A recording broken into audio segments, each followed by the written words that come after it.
세상을 향해 전진하는 제자도라는 제목을 가지고 예수님의 진정한 제자는 어떤 사람이 되어야 하는가에 대한 이야기를 좀 해보려고 합니다. 예수님이 부활하시고 나서 하늘로 승천하시기 전에 제자들에게 마지막으로 하신 명령을 우리가 지상명령 또는 대위임명령, 영어로는 Great Commission 또는 Great Command라고 이렇게 이야기를 합니다. 이 말씀은 다음과 같죠. 우리 한번 읽어볼까요? 시작. 그러므로 너희는 가서 모든 민족을 제자로 삼아 아버지와 아들과 성령의 이름으로 세례를 베풀고 내가 너희에게 분부한 모든 것을 가르쳐 지키게 하라. 여기에 보면 동사가 한글 성경으로 보면 네 가지가 나오는 것 같아요. 첫째는 가라, 둘째는 제자로 삼아라, 셋째는 세례를 베풀라, 네 번째는 모든 것을 가르쳐 지키게 하라. 자, 그러나 사실은 한 가지의 명령입니다. 그 한 가지의 명령은 뭐라고요? 네, 오늘 제목을 생각하시면 대충 눈치가 이렇게 나오실 텐데 뭐예요? 제자로 삼아라 라는 것입니다. 왜냐하면 헬라어 원문을 보면 주동사, 메인 동사가 제자로 삼으라이고 나머지는 다 분사 형태예요. 무슨 얘기냐면 영어로 얘기하면 ing 형태라는 거예요. 그래서 신약 성경은 뭘로 쓰여졌어요? 언어가 그리스어로 쓰여졌어요. 신약 성경은. 구약 성경은 어떤 언어로?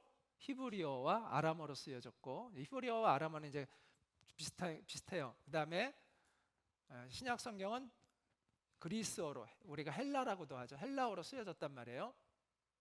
근데 헬라어와 매우 유사한 언어가 영어예요. 그래서 신약 성경을 영어로 보면 좋아요. 한글로 보면 파악하지 못하는 게 영어로 보면 쉽게 파악을 돼요. 그래서 영어로 딱 보면은 나머지는 다 ing 형태라는 걸 알 수 있고, 메인 동사는 make disciples of all nations, 이게 딱 정확하게 메인 동사이고, 나머지 가라, 성부와 성자와 성령의 이름으로 세례를 줘라, 그리고 내가 너희에게 명령한, 예수님이 명령한 모든 것을 가르쳐 지키도록 해라, 지키도록 가르쳐라, 이거는 다 ing 형태로 되어 있는 거예요. 다시 말해서 제자 삼는 방법들을 알려주고 있는 것입니다. 자, 한마디로 말해서 예수님의 명령은 뭐라고요?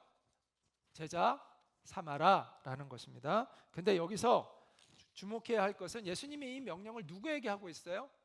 예수님의 제자들에게. 예수님은 제자들에게 또 다른 제자들을 길러내라고 명령하고 있는 것이죠. 자, 그러므로 우리가 예수님의 명령을 수행하려면 우리가 먼저 예수님의 제자가 되어야 하는 것이죠.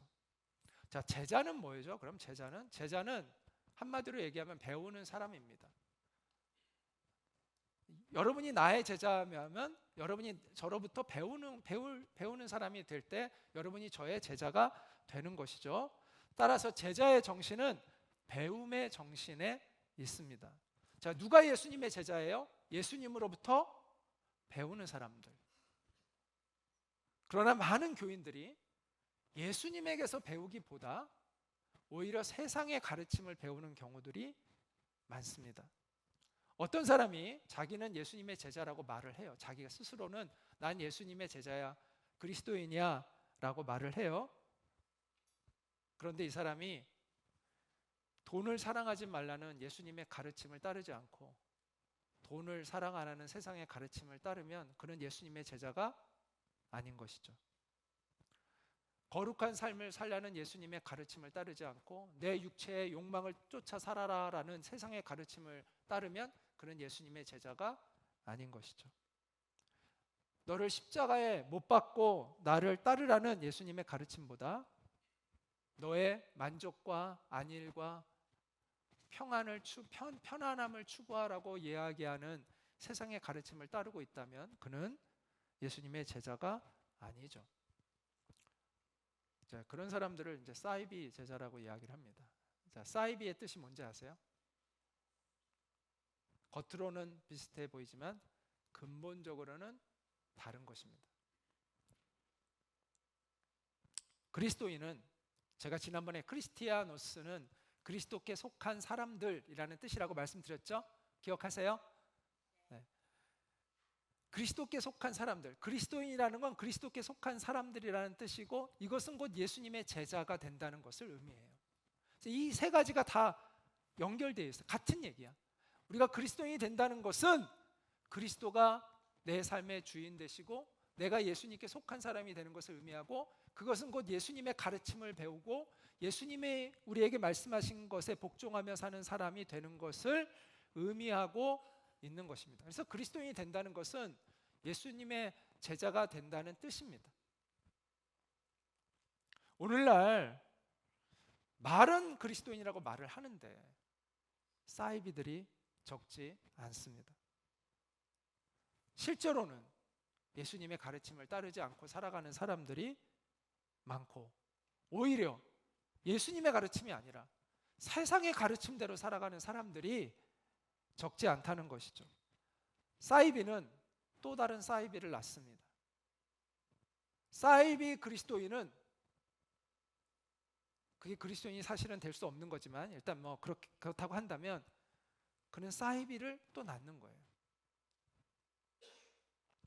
우리는 예수님의 제자들을 길러내야 되죠. 그러려면 우리가 정말 예수님의 제자가 먼저 되어야 합니다. 자, 우리가 예수님의 제자가 되어서 또 다른 제자들을 이제 길러내려면 성경은 단계를 이야기를 해줘요. 자, 첫째는 제자 삼기 위해서 가야 합니다. 사도 바울은 로마서 10장 14절부터 15절에서 이렇게 말씀하는데, 저희가 믿지 아니하는 사람을 어찌 부르리요? 그 다음에 듣지도 못한 이를 어찌 믿으리요? 전파하는 자가 없이 어찌 들으리요? 보내심을 받지 아니하였으면 어찌 전파하리요? 기록된 바 아름답도다 좋은 소식을 전하는 자들의 발의함과 같으니라. 이렇게 고백을 합니다. 자, 여기서 이 말씀을 밑에서부터 위로 쭉 올라가면 이해하기가 쉬워요. 무슨 얘기냐면, 자, 하나님이 보내시는 사람들이 있어야 된다는 거예요. 하나님이 사명을 주고 복음을 전하라 라고 해서 그 복음을 들고 걸어가는, 하나님이 가라고 하신 곳에 가는 사람이 있어야 복음이 어떻게 돼요? 전파되는 것이죠. 자, 전파하는 사람이 있어야 우리가 어떻게 할 수 있어요? 복음을 들을 수 있어요. 자, 들어야 우리가 어떻게 반응할 수 있어요?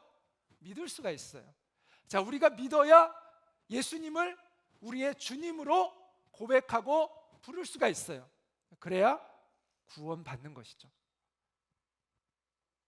그래서 이 가는 사람이 있어야 복음이 전해지고 가는 사람이 있어야 생명의 역사가 일어난다라고 사도 바울은 이렇게 이야기를 하고 있습니다. 우리는 유일한 소망이 담겨있는 이 좋은 소식을 전하는 자들의 발이라고 얘기했잖아요. 이 좋은 소식을 전하러 가야 합니다. 한국에 어떻게 이 좋은 소식이 전해졌나요? 어떻게 이 복음이 전해졌나요? 100년 전에, 약 한 120년 전에 미국과 캐나다와 호주의 선교사들이 예수 그리스도의 복음을 가지고 이 낯선 땅에 와서 복음을 전해 주었기 때문이죠. 그 당시에 이 서구에 있는 선교사들이 우리나라에 온다는 건 지금 우리가 거의 뭐 오지에 들어가는 것과 다름이 없는 그런 결단이 필요했던 때였죠. 우리나라는 가장 가난한 나라였고 또 굉장히 그 사회적으로 불안정한 그러한 나라였고, 전염병도 많았고, 실제로 전염병으로 인해서 많은 선교사들과 자녀들이 이곳에 묻혔잖아요. 뿐만 아니라 낯선 외국인에 대한 적대감도 높았습니다. 그럼에도 불구하고 그들이 한국에 와서 복음을 전했기 때문에 우리가 복음을 받아들이고 또 지금과 같은 놀라운 대한민국의 성장도 이룰 수가 있었습니다. 사도 바울은 이런 고백을 하는데 같이 한번 읽어볼까요? 만일 복음을 전하지 아니하면 내게 화가 있을 것이로다. 근데 이거 사도 바울의 고백인데, 사도 바울은 어떤 사명으로 부름받은 사람이에요? 복음을 전하는 일에 전념하는 사람으로 부름을 받았어요. 이제 그런 사람을 이제 선교사라고도 이야기하죠. 그렇기 때문에 바울은 내가 이 사명을 감당하지 않으면, 내가 복음을 전하는 일에 집중하고 온전히 이 일을 하지 않으면 내게 화가 있을 것이로다 라고 고백을 했습니다.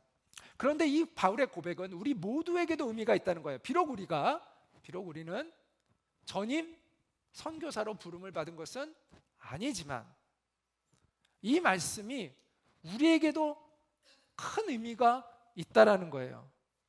우리도 복음을 전하지 않으면 우리도 화를 입게 됩니다. 왜냐하면 복음은요, 전해질 때 그 복음의 생명력이 유지될 수가 있는 것이기 때문입니다. 내가 복음을 전하지 않잖아요. 내 안에 있는 복음을 잃어버리게 돼요. 내 안에 있는 복음이 빛을 발해가요. 점점 희미해져 가요. 나만 예수 믿으면 되지, 나만 예수 믿으면 되지라는 마음을 가진 사람은 그 사람 안에 있는 복음이 희미해지고 나중에는 그 복음마저도, 자신의 복음마저도 잃어버릴 가능성이 높습니다. 고인물은 썩습니다. 흘러가지 못하고 고여있는 복음은 생명력을 잃습니다. 그러므로 복음은 흘러가는 강물처럼 되어야 합니다. 복음이 흘러가야 내 안에 계속해서 생수의 강이 흘러나오는 거예요.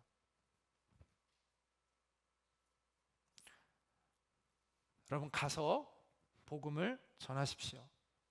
꼭 멀리 가야만 한다는 뜻은 아닙니다. 꼭 우리가 해외를 가야만 한다는 뜻은 아닙니다. 하나님께서 각자에게 맡겨주신 영혼들이 있어요. 그곳을 향하여 우리는 가야 하는 것이죠. 그리고 그들을 하나님의 사랑으로 섬기고 그들에게 복음을 전해야 합니다. 자, 제사 삼는 두 번째 단계는 복음을 전하고 세례를 베풀어야 한다는 것입니다. 너희는 가서 성부와 성자와 성령의 이름으로 세례를 주라고 이제 말씀하셨잖아요. 세례는 예수님을 나의 주님으로 고백하는 것이죠. 지난주에 우리가 세례식이 있었는데 예수님이 나의 주님이십니다라는 걸 여러 사람 앞에서 공적으로 고백하는 거죠. 자, 그러려면 내가 먼저 내 마음에 예수님을 믿어야 되죠. 그래서 세례라는 건 내가 예수님을 믿은 것을 확증되어지는 것을 의미합니다. 어떤 교인들은 사람들을 교회에만 데리고 앉혀놓으면 전도했다고 생각하는데 그게 아니라 반드시 그 사람이 예수님을 주님으로 모셔드려야 전도가 이루어진 것이죠.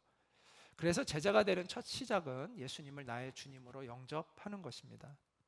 여러분은 얼마나 많은 사람들이 예수님을 영접하도록 도와주었습니까? 그리고 돕고 있습니까? 물론 구원은 하나님이 주시는 선물입니다. 그러나 우리는 택배 직원들이라고 생각할 수 있어요. 택배 직원들처럼 우리가 이 선물을 잘 정성스럽게 전달해 줘야 할 책임이 우리에게 있는 것이죠. 하나님이 이 선물을 주려고 하는 사람이 이 선물을 잘 받도록 우리가 중간에서 그 역할을 잘 전달하는 역할을 하도록 하나님이 우리를 부르셨습니다. 그 영혼을 위해서 보살펴주고 기도해주고 이게 다 이 과정인 거예요. 그래서 그들이 예수님을 영접하도록 돕는 거예요. 자, 어떤 택배 선물은 몇 킬로만 가도 전달할 수가 있어요. 그런데 어떤 택배는요, 배를 타고 멀리 수천 킬로를 가야만, 미국은 수천 킬로를 가야 되잖아요. 가야만 그 물건이 전달되는 경우도 있어요. 전도도 마찬가지인 것 같아요. 쉽게 전도되는 사람이 있고요, 정말 오랫동안 노력을 해야만 전도가 되는 사람이 있어요. 또 부모나 형제처럼 내가 그냥 가까이에서 옆에 가기만 하면 그냥 언제나 쉽게 전도할 수 있는 거리에 있는 사람이 있고, 또 누구는 또 여러분들이 막 짐을 다 삶아지고 몇 개월 동안 준비해가지고 돈을 모아가지고 비행기를 타고 가서 거기서 애써서 복음을 전해야만 복음이 전달되어지는 그러한 사람들도 있어요. 쉽든 어렵든 가까이 있든 멀리 있든 우리는 각자에게 하나님이 맡겨주시는 영혼들이 있습니다. 우리 공동체에게 맡겨주시는 영혼들이 있습니다. 우리는 그 귀한 선물을 잘 충성스럽게 전달해야 하는 책임을 가지고 있다는 거예요. 그것이 가서 세례를 베풀라는 그 의미가 담겨져 있는 거예요. 자, 세 번째는 우리는 주님의 뜻대로 살도록 가르치고 도와야 한다. 내가 너희에게 명령한 모든 것을 가르쳐 지키게 하라. 이렇게 예수님 말씀하셨잖아요. 자, 우리가 다른 사람에게 하나님의 뜻을 바르게 가르치려면 먼저 내가 하나님의 뜻이 무엇인지를 알아야 합니다. 내가 먼저 이런 사람이 되어야 돼요. 주님의 뜻대로 살아가는 사람이 돼야, 그걸 내가 알고 그렇게 사는 사람이 돼야 다른 사람도 그렇게 살도록 도울 수가 있어요. 사사기는 이런 말씀으로 끝을 맺는데, 그때 이스라엘에 왕이 없으므로 사사는 왕이 있기 전에 이스라엘의 어떤 영웅들이에요. 근데 이스라엘 백성들이 그 당시에 굉장히 혼란한 사회였어요. 그래서 하나님이 사사라는 사람들을 세워서 그때 하나님께서 그 이스라엘 민족이 이제 하나님 앞에 범죄함으로 외국의 침략을 당하면 그때마다 하나님이 사사라는 영웅을 세워서 그들을 통해서 다시 그 민족들을 구원해내는 이야기가 반복되는 게 사사기인데, 정말 가장 혼란스러웠던 시기예요.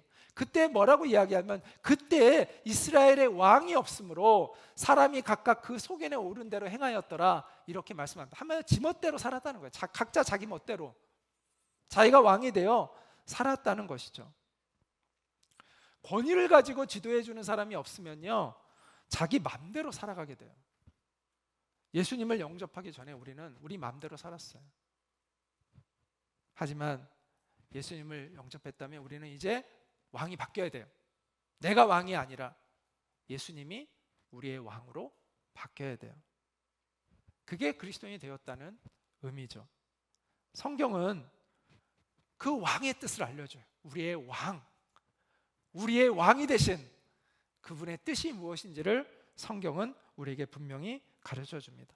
그러므로 우리가 그 왕의 뜻을 알려면 성경을 읽고 성경을 배워야 합니다. 우리가 아무리 주님을 위해서 살고 싶은 마음이 있어도 주님을 위해서 산다는 게 뭔지를, 주님이 기뻐하시는 게 뭔지를 알아야 살 거 아닙니까? 옳은 것을 행하기 위해서는 옳은 게 무엇인지를 알아야 옳은 일을 행할 거 아니에요. 그렇기 때문에 우리는 성경을 통해서 이 성경이 가르치고 있는 중요한 개념들을 바르게 정립해야 돼요. 천국이 무엇인지, 하늘나라가 뭔지, 하나님 나라가 뭔지를 너무나 잘못 이해하고 있는 사람들이 많아요. 천국이 뭔지를 알아야 돼요. 하나님의 약속이 무엇인지를 알아야 돼요. 어떤 사람은 하나님의 약속이 이 세상에서 자기가 잘 먹고 잘 사는 것을 약속해 주는 줄 착각하는 사람들이 있어요. 하나님의 약속은 그런 차원이 아니에요. 하나님의 약속이 뭔가를 바르게 알아야 바른 믿음을 가질 수가 있는 거예요. 믿음이라는 건 약속에 근거해야 올바른 믿음인데, 자기가 자기 멋대로 생각하고 자기 마음대로 믿음을 가지면 그건 올바른 믿음이 아니잖아요. 믿음은요, 그 약속에 근거해야 되는 거예요. 성경적인 믿음은 성경적 약속에 근거해야 되는 거예요. 그래서 하나님의 약속이 뭔지를 바르게 이해하지 못하면 바른 신앙을 가질 수가 없어요. 또 교회가 뭔지를 알아야 돼요. 교회가. 또 예배가 무엇인지를 알아야 돼요. 또 선교가 무엇인지를 바르게 알아야 돼요. 이처럼 성경을 통해서 정말 하나님 앞에 바르게 살아간다는 게 뭔지 그 개념들을 명확히 알아야 되는데, 제가 이 용어들을 지금 얘기하고 있는 거는 이 용어들이 너무나 많은 사람들이 잘못 오해하고 있는 경우가 많기 때문이에요. 예배에 대해서도 교회에 대해서도 선교에 대해서도 너무 좁게 이해하고 있기 때문에 올바른 하나님 앞에 올바른 반응을 보이지 못하고 살아가는 사람들이 너무 많다는 거예요. 왜? 성경을 제대로 배우질 않아요. 우리가 이 성경을 통해서 이 개념들을 정확히 가져야 우리가 하나님이 기뻐하시고 하나님의 원하시는 삶을 살아갈 수가 있는 것이죠. 자, 그리고 우리가 또 기도를 통해서 성령의 능력을 받아야 합니다. 여러분, 무엇이 옳은지를 우리가 안다고 해서 바로 살아갈 수 있습니까? 없죠. 그러므로 우리는 성령의 도우심을 입어야 돼요. 자, 우리는 왜 기도하느냐? 바로 하나님이 우리에게 알려주신 올바른 방향으로 가기 위해서 기도하는 거예요. 내 힘으로 안 되니까. 하나님이 주시는 능력으로 그 길을 가기 위해서. 하늘의 능력을 받아서 내가 원하는 길로 가고자 하는 게 아니라, 그게 기도가 아니라, 많은 사람들이 그걸 착각해. 하늘의 능력을 받아서 자기가 원하는 길로 가기 위해서 기도해. 그게 아니라 하늘의 능력을 받아서 하나님이 나에게 알려주신 그 옳은 길로 가기 위해서 기도하는 거예요. 그래서 진정한 기도는, 한번 따라 볼까요? 진정한 기도는 사명에 기초해야 한다. 네, 저는 그렇게 말씀드리고 싶어요. 내가 원하는 것을 얻기 위해서 하는 기도는, 그건 진정한 기도는 아니에요. 그런 기도는요, 다 해요. 누구나. 하나님 믿지 않는 사람들도요, 그런 기도 해요. 예수 믿지 않는 사람도 저한테, 목사님, 저를 위해 기도해 주세요 라고 얘기해요. 다 그런 내용이에요. 다 그런 내용. 자기가 원하는 거 빨리 얻을 수 있게 목사님 저를 축복해 주세요. 실제로 하나님 믿지도 않으면서 뭔가 온 세상의 우주의 기운을 다 자기의 목적을 위하여 쓰고 싶은 거죠. 다 하는 거예요. 그런 기도는. 예수님 몰라도 다 한다니까요. 그런 기도는. 그 기도가 저는 무조건 잘못됐다, 그런 기도는 잘못된 것이다, 이렇게 말하고 싶은 건 아니에요. 그러나 그 기도가 하나님을 감동시키는 기도는 아니라는 것이죠. 그 기도가 하나님을 감동시킬 수 있는 기도는 아니라는 거예요. 하나님을 감동시키는 기도는 어떤 기도냐? 하나님의 마음을 움직이는 기도는 어떤 기도냐? 내가 하나님의 뜻대로 살기를 원합니다. 근데 내가 정말 그렇게 살고 싶은데 너무 안 됩니다. 하나님, 저를 그렇게 살도록 도와주세요라는 그런 기도를 하나님은 기뻐하시고 감동하신다는 거예요.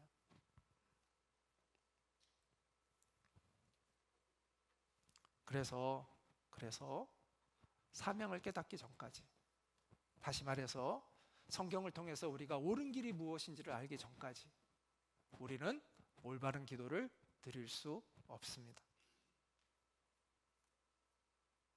그래서 기도는 성경을 근거해서 기도해야 돼요.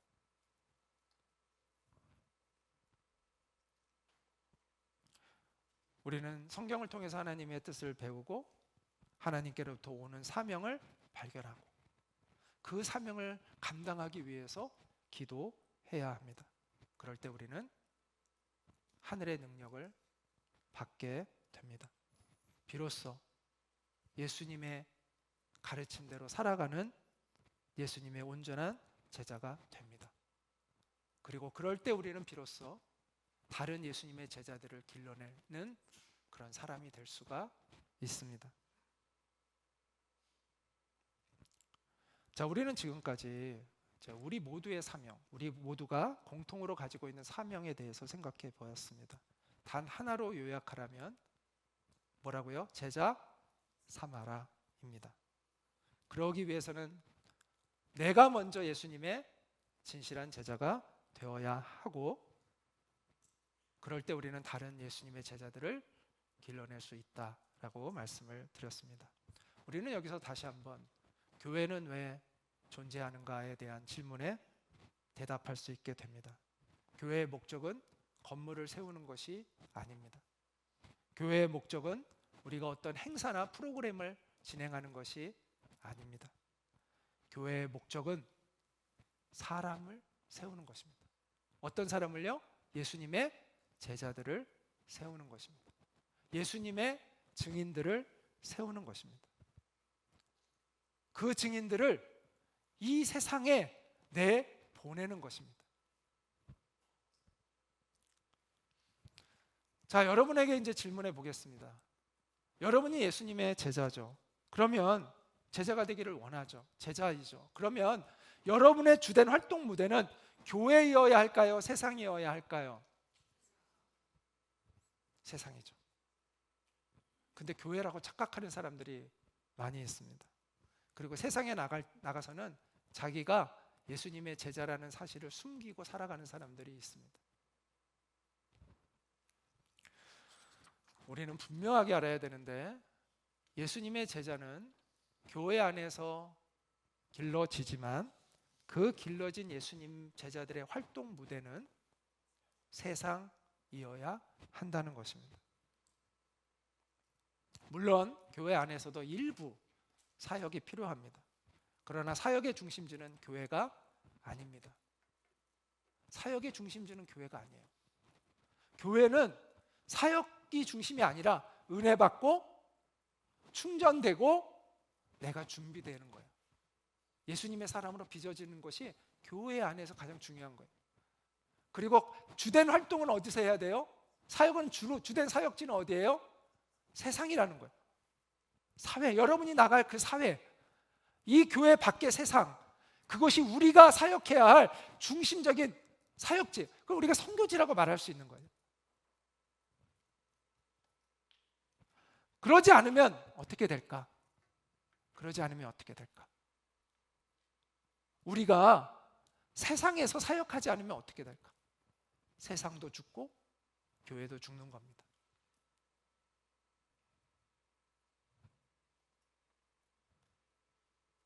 그렇게 되잖아요. 그럼 교회도 타락하게 돼요. 세상에 휩쓸려 가게 돼요. 그래서 우리가 세상에서 주님의 빛을 발하는 일들을 해야 세상도 살고 교회도 사는 거예요. 그래서 예수님은 이렇게 말씀하신 것이죠. 같이 한번 읽어볼까요? 너희는 세상의 빛이라. 산 위에 있는 동네가 숨기우지 못할 것이요 사람이 등불을 켜서 말 아래에 두지 아니하고 등경 위에 두나니 이러므로 집안 모든 사람에게 비추느니라. 이같이 너희 빛을 사람 앞에 비추게 하여 저희로 너희 착한 행실을 보고 하늘에 계신 너희 아버지께 영광을 돌리게 하라.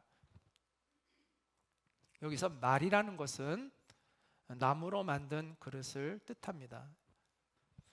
이 등불을 이 나무로 만든 이 그릇으로, 이 바스켓으로 이렇게 딱 덮어버리면 빛이 어두워지죠. 그러면 안 된다는 거죠.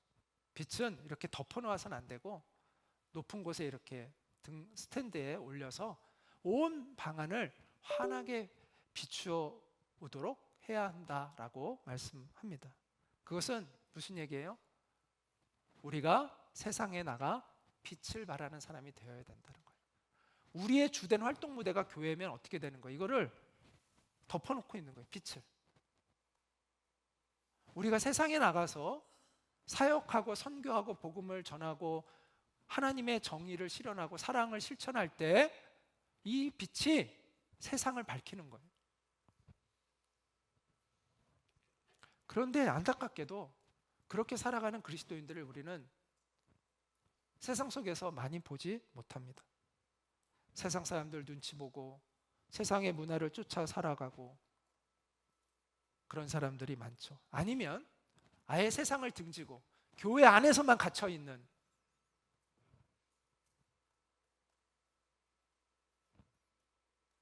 그런 사람들도 있습니다. 근데 세상 속에 나가서 정말 그리스도인답게 살아가는 사람을 우리는 자주 보지 못합니다. 왜 그렇게 되었을까요? 우리가 그런 진정한 그리스도인들을 제대로 길러내지 못했기 때문이죠. 교회가 이 세상의 문화를 바꿀 수 있는 그런 복음의 온전한 증인들을 그동안 제대로 길러내지 못했기 때문입니다. 한마디로 세상을 향해 전진하는 제자도를 가르치지 못한 것이죠. 교회는 따라해볼까요? 교회는 잘 흩어지기 위해서 잘 모여야 한다. 교회는요 그냥 모이면 안 돼요. 잘 흩어지기 위해서 모여야 돼요. 그 목적을 명확히 알아야 돼요. 우리가 이렇게 주일날 같이 함께 예배하고 모이는 것은 우리가 세상에 나가서 잘 하나님의 증인으로 살아가기 위해 모이는 거고요. 또 그렇게 살아가기 위해 준비되기 위해서 우리가 모이고 있는 거예요. 우리 학생들은 지금 준비되는 기간이죠. 그리고 우리 어른들은 지금 이미 사회에서 활동하고 있죠. 이 세상에 우리가 잘 흩어지기 위해서 우리가 이곳에 모여 있다라는 우리가 왜 모여 있는가에 대한 정확한 인식이 우리 가운데 필요합니다. 그러므로 교회가요, 사람들을 교회 안에 가둬두려고 하면 안 됩니다. 세상에 잘 준비시켜서 세상으로 자꾸 보내줘야 돼요. 자기 교회만을 위해서 헌신하는 그런 성도들을 길러내는 것이 아니라 하나님의 나라를 위해서 헌신하는 그런 성도들을 길러내어야 하는 것이죠. 그래서 사회의 다양한 영역에서 그리스도의 복음의 증인으로 살아가게 하는 그런 사람들을 길러낼 때 이 세상이 하나님께로 돌아오게 되는 것이죠. 예수님은 하나님 아버지께 기도하시면서 제자들을 진리로 거룩하게 해달라고 그렇게 간구하시고 나서 이렇게 간구하시면서 이렇게 말씀하셨습니다. 아버지께서 나를 세상에 보내신 것 같이, 예수님이 하신 말씀이에요. 나도 그들은 누구예요? 예수님의 제자들을 세상에 보내었고, 하나님 아버지께서 나를 보내신 것 같이 나도 나의 제자들을 세상에 보냅니다 라고 이렇게 기도하셨어요. 또 예수님이 부활하시고 제자들에게 뭐라고 말씀하셨냐면, 아버지께서 나를 보내신 것 같이 나도 너희를 보내노라, 이렇게 말씀하셨어요. 그러므로 진정한 제자도는 교회 밖을 향해 전진하는 것입니다. 교회 안에서 예수님의 제자로 살아가는 건 쉽습니다. 제가 이런 얘기 자주 종종 하는데, 교회 안에서 영성 없는 사람이 어디 있습니까? 교회 안에서는 그래도 다 성경 읽고 또 다 기도하고, 오늘 다 지금 성경 읽고 다 기도하고 있잖아요. 말씀 집중하고 교회 안에서 영성 없는 사람이 어디 있어요? 교회 안에서는 그래도 말조심도 좀 하고, 교회 와서까지도 말조심 안 하는 사람은 더 큰 문제이긴 한데 그래도 교회에 오면 말조심도 하고 행동도 조심하고 하잖아요. 문제는 교회 밖이죠. 교회 밖에. 집에서는 어떻게 사냐,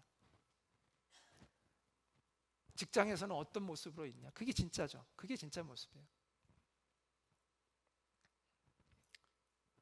교회 안에서 영성 있는 거 그거 쉬워요. 교회 안에서 예수님의 제자로 살아가는 건 쉬워요. 문제는 교회 밖에서요. 우리의 실체는 교회 밖에서 나오는 거예요. 그럼 교회 밖에서 우리는 예수님의 제자인가? 교회 밖에서 나는 예수님을 따르는 영성을 가지고 살아가고 있는가?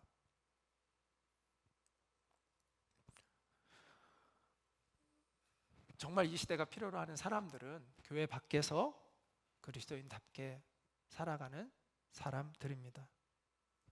어렵지만, 이 시대가 요구하는 사람들은, 그렇게 살아가는 게 쉽지 않지만, 어렵지만, 이 시대가 요구하는 사람은, 하나님이 기뻐하는 사람은 바로 그 일을 감당하는 사람들이다라는 것이죠. 우리는 교회 안에서 회복되고 충전되고 훈련되어야 합니다. 그리고 세상을 향해 전진해 나가야 합니다. 교회 안에만 머물러 있는 그런 성도들을 길러내서 뭐 하겠습니까? 친목 모임과 다를 바 없는, 자기들끼리만 모여서 좋아하고 있는 그런 사람들을 길러내서 뭐 하겠습니까? 맨날 자기 자신과 자기 가정의 안녕만을 위하여 기도하는 그런 이기적인 사람들을 길러내서 무엇하겠습니까? 조그마한 역경도 극복하지 못하고 사소한 상실감, 별것도 아닌 것에 마음 상해하고 그 상처에 허우적거리면서 주저앉아 있는 그 나약한 사람들을 길러내서 우리에게 무슨 희망이 보이겠습니까? 교회가 길러내야 하는 사람들은 세상에 나가서 복음의 빛을 발하는 그러한 사람들입니다.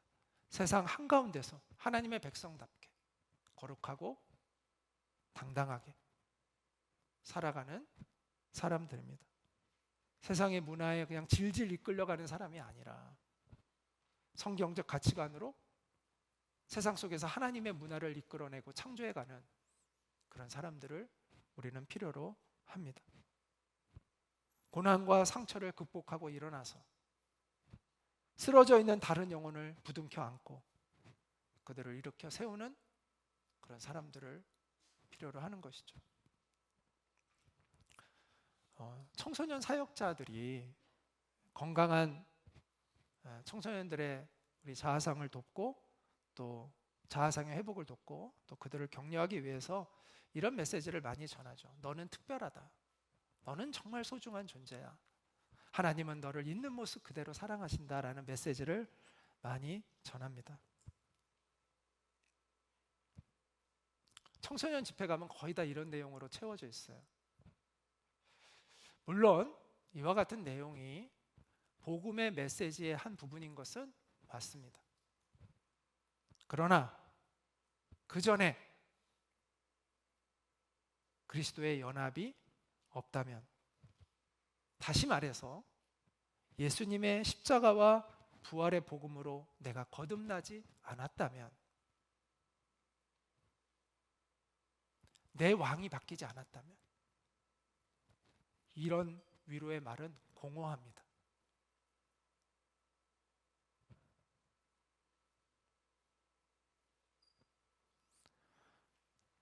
여러분, 자기애라는 말이 있어요. 자기애. 이 말이 꼭 나쁘게만 쓰이는 건 아니에요. 긍정적으로 쓰이는 경우도 있는데, 지금 제가 여기서 얘기하는 것은 이제 부정적인 의미에서 지금 자기애를 이야기하는 거예요. 그러니까 자기 집착, 자기 애착, 이기적인 자기 집중.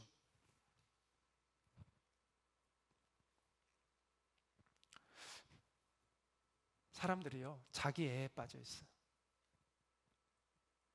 여기서 빠져나와야 돼요. 이 자기 애에 빠져 있는, 자기 집착과 자기 이기적인 자기 애착에 빠져 있는 사람에게 너는 특별하다, 너는 하나님이 모든 걸 다, 하나님은 너를 다 그냥 받아주신다, 이 메시지는 너무나 의미가 없는 얘기예요.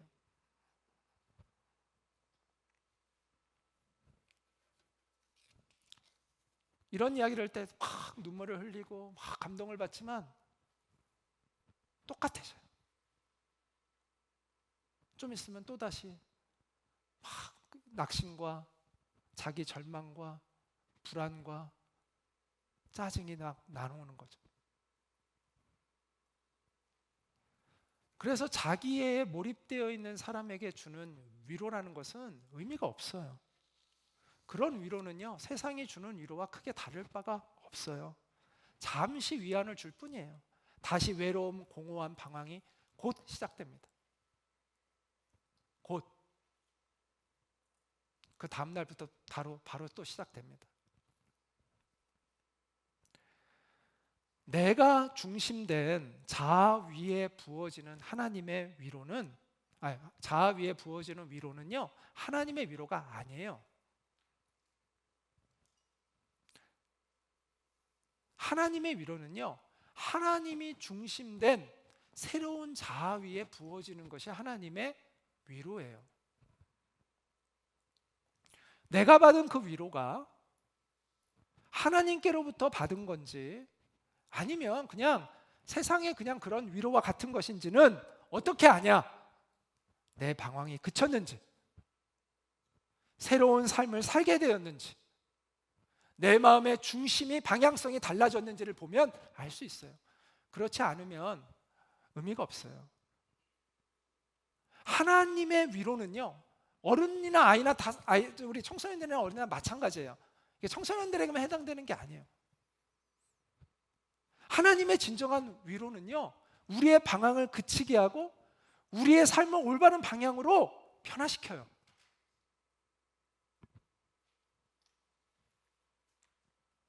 그래서 우리가 예수 그리스도의 복음의 진리를 깊이 경험해야 돼요.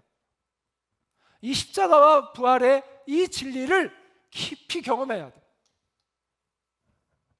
그래서 자기애로부터 벗어나야 돼요.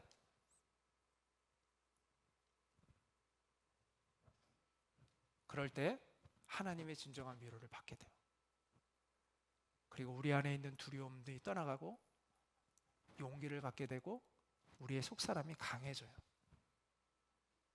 그리고 세상을 향해 나가는 담대한 사람이 될 수 있어요. 여러분, 감정에 끌려다니는 그런 인생이 되어서는 안 돼요. 상처에 끌려다니는 그런 인생이 되어서는 안 돼요. 감정과 상처가 별것 아니라고 말씀드리는 것이 아닙니다. 단지 감정과 상처에 매여 있는 인생이 되어서는 안 된다는 거예요. 같은 맥락에서 문제에 끌려다니는 사람이 되어서도 안 됩니다. 문제에 끌려다니는 인생이 되면 안 돼요. 문제는요, 계속돼요. 여러분 지금 많은 문제가 있죠. 그 문제가 해결되면 이제 문제 없어질까요? 우리는 죽을 때까지 문제가 생기는 거예요. 또 다시 문제가 생겨요. 지금보다 훨씬 더 큰 문제들이 생길 수 있어요. 끊임없이 문제가 돼요. 그럼 언제 예수님 따를 거예요? 아, 이 문제만 해결해 주시면. 근데 또 문제가 생겼네? 아, 이 문제만 해결되면. 근데 또 문제가 생겼네? 언제 예수님 따를 거예요?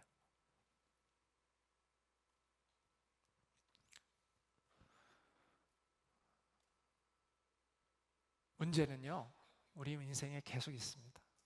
그래서 문제가 해결되어서 예수님을 따른다고 생각하면 못 따릅니다.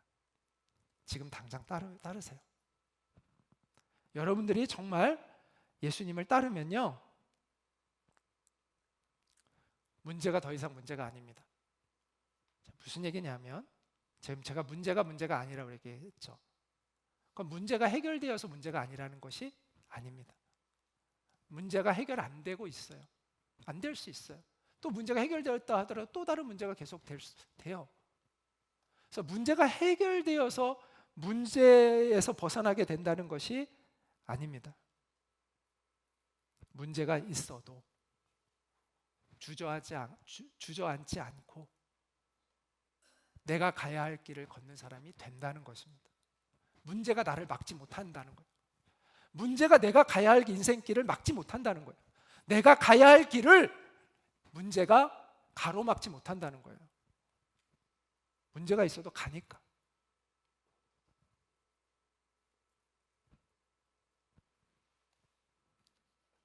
그러므로 여러분, 조건 없이 주님을 따르십시오. 그러면 문제가 있어도 내가 가야 할 길을 걸어갈 수 있는 사람이 되는 거예요. 우리 인생을 더 높은 차원으로 끌어올리세요. 독수리는 5,000m 상공까지 날 수 있다고 합니다. 독수리는 날개를 활짝 펼치고 바람을 이용해서 원을 그리며 창공에 머무는 기술이 탁월합니다. 그래서 폭풍이 오면 독수리는 그 폭풍을 두려워하지 않고 그 폭풍을 속으로 향해 날아갑니다. 그리고 그 강한 바람을 이용해서 더 높은 하늘로 올라갑니다. 그러면 폭풍권을 벗어나서 푸른 하늘에서 자유롭게 창공을 유유히 날아다니다가 폭풍이 지나가면 내려옵니다. 우리도 이처럼 일반 세상 사람들과는 다른 차원의 인생으로 올라가야 돼요.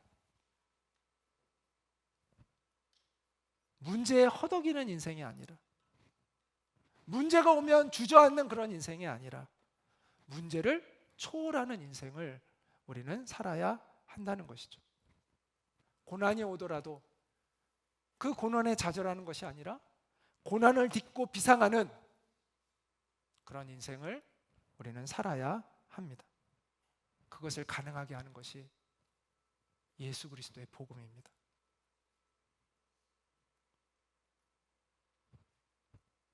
그것이 복음이 주는 능력이에요.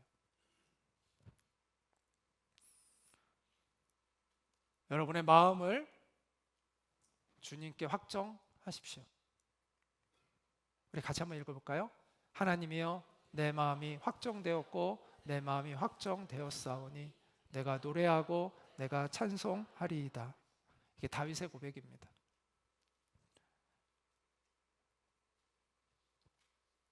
다윗은 정말 엄청난 고난을 겪었잖아요. 목숨을 위협당하고, 그래서 막 사방 피해 다니고, 자기의 목숨이 위협을 당하니까 절대적인 권력자로부터 막 피해 다니고 많은 위기를 겪었잖아요. 너무나 많은 시험과 고난이 있었어요. 그럼에도 다윗은 흔들리지 않는 믿음을 가지고 살았어요. 그것을 마음을 확정했기 때문이에요. 주님께로, 하나님께로 마음을 확정했기 때문이에요. 그래서 고난이 문제가 그의 인생을 막지 못했어요. 저는 우리의 신앙에 가장 중요한 건 이 마음의 확정함이라고 생각해요. 마음의 확정함. 이 마음의 확정함이 있어야 돼요. 어떤 상황에서도 나는 주님을 바라볼 거다. 어떤 상황에서도 나는 주님을 의지할 거다. 어떤 상황에서도 나는 주님을 따를 것이다.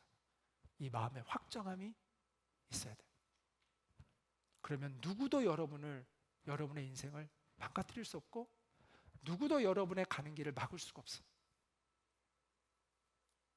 그리고 그런 결단을 하고 주님을 따르는 사람을 주님은 반드시 붙잡아 주세요. 반드시 붙잡아 주세요. 여러분, 이런 마음을 가지고 주님을 따르는 사람이 이 세상에 얼마나 있겠어요? 얼마나 있겠어요? 하나님이 그 사람을 왜 사용하지 않으시겠어요?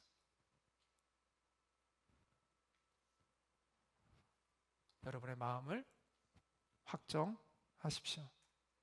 그럴 때 여러분은 예수님의 진정한 제자가 되고 세상을 향해 전진하는 믿음의 걸음을 힘차게 내딛게 될 것입니다.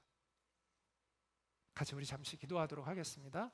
오늘 들은 말씀을 가지고 우리가 정말 마음을 확정하고 예수님의 제자가 되어 예수님의 뜻을 따르는 그 믿음의 길을 걸어갈 수 있는 우리가 되기를 원합니다. 세상 속으로 나아가는 담대한 믿음을 갖고 살아갈 수 있는 우리가 될 수 있도록 주님 도와달라고 우리 이 시간 잠시 기도하도록 하겠습니다. 기도합니다.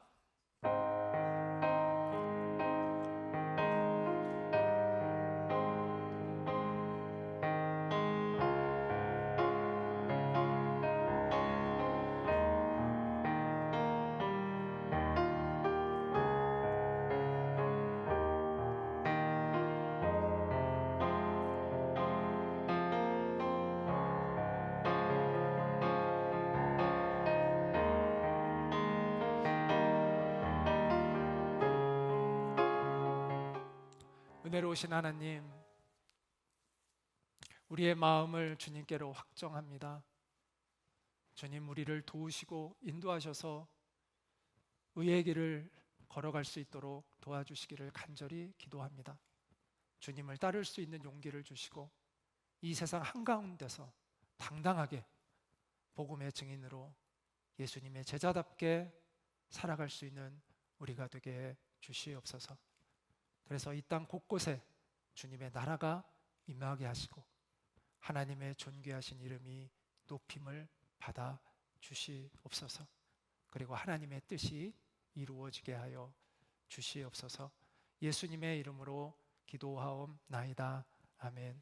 이제는 우리의 유일한 소망 되시는 주 예수 그리스도의 은혜와 하나님 아버지의 크신 사랑과 성령님의 교통하심이 예수님의 진정한 제자가 되어 세상 속으로 전진하는 제자도를 실천하는 복음의 증인 되기를 원하는 모든 이들 가운데 늘 함께 있기를 간절히 축원하옵나이다. 아멘.